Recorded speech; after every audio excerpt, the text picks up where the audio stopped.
नरेंद्र मोदींच्या मुंबईतल्या महागर्जना रॅलीतून आणखी एक हिरो उदयाला आला।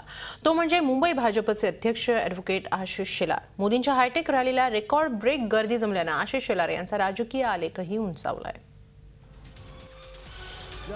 नरेंद्र मोदींच्या महागर्जना रॅलीसाठी वांद्र्याच्या बीकेसी मैदानावर उसळलेली गर्दी, रॅलीचं भव्य दिव्य आणि शिस्तबद्ध आयोजन, महाराष्ट्राच्या कानाकोपऱ्यातून आलेल्या भाजप कार्यकर्त्यांची उत्तम सोय आणि भारतीय जनता पक्षाच्या खजिन्यात तब्बल 25 कोटी रुपयांची भर।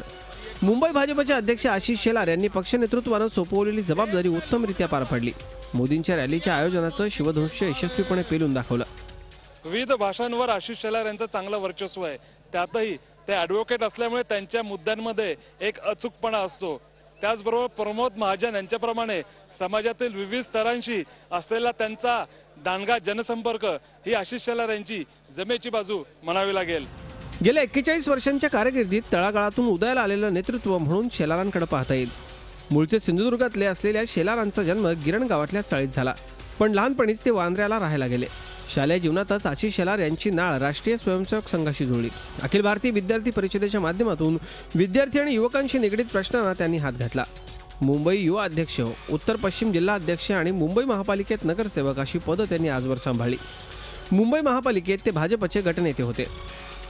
मुंबई युवा अध्यक्ष असताना महालक्ष्मी रेसकोर्स इथे झालेलं भाजपचं महाअधिवेशन आणि 2005 साली माजी पंतप्रधान अटल बिहारी वाजपेयी यांचा सहस्रचंद्र दर्शन सोहळा या कार्यक्रमाच्या आयोजनातही आशिष शेलार यांचा खारीचा वाटा होता। आशिष शेलार हे भाजपमधील नितीन गडकरी गटाचे असले तरी पक्षातल्या सगळ्याच नेत्यांशी त्यांचे संबंध जवळचे आहेत। केवळ पक्षातच नाही तर पक्षाबाहेरही त्यांचे सौहार्दपूर्ण राजकीय संबंध आहेत। मनसे अध्यक्ष राज ठाकरे यांच्याशी त्यांचा तेव्हा मनसेनं त्यांच्या विरोधात उमेदवारच दिला नाही। दुर्दैवानं ते निवडणूक हारले, पण गेल्या वर्षी विधान परिषदेच्या निवडणुकीत ते बिनविरोध निवडून आले। आमदारकीचा टिळा त्यांच्या कपाळी लागला, तो सर्व पक्षांच्या नेत्यांसोबत असलेल्या चांगल्या संबंधांमुळे।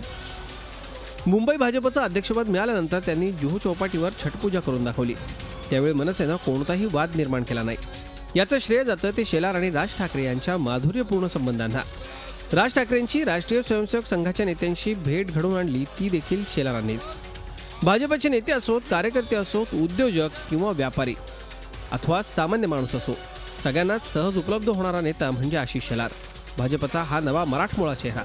या आधीच्या मुंबई अध्यक्षांनी दांडिया खेळत खेळत खासदारकी पदरात पाडून घेतली। आता मोदींचं ब्रँडिंग करणारे आशिष शेलार इथून कुठे झेप घेणार याची उत्सुकता शिगेला पोहोचली आहे। Bureau report, Zee media, Mumbai. Zee 24 तास, एक पाऊल पुढे।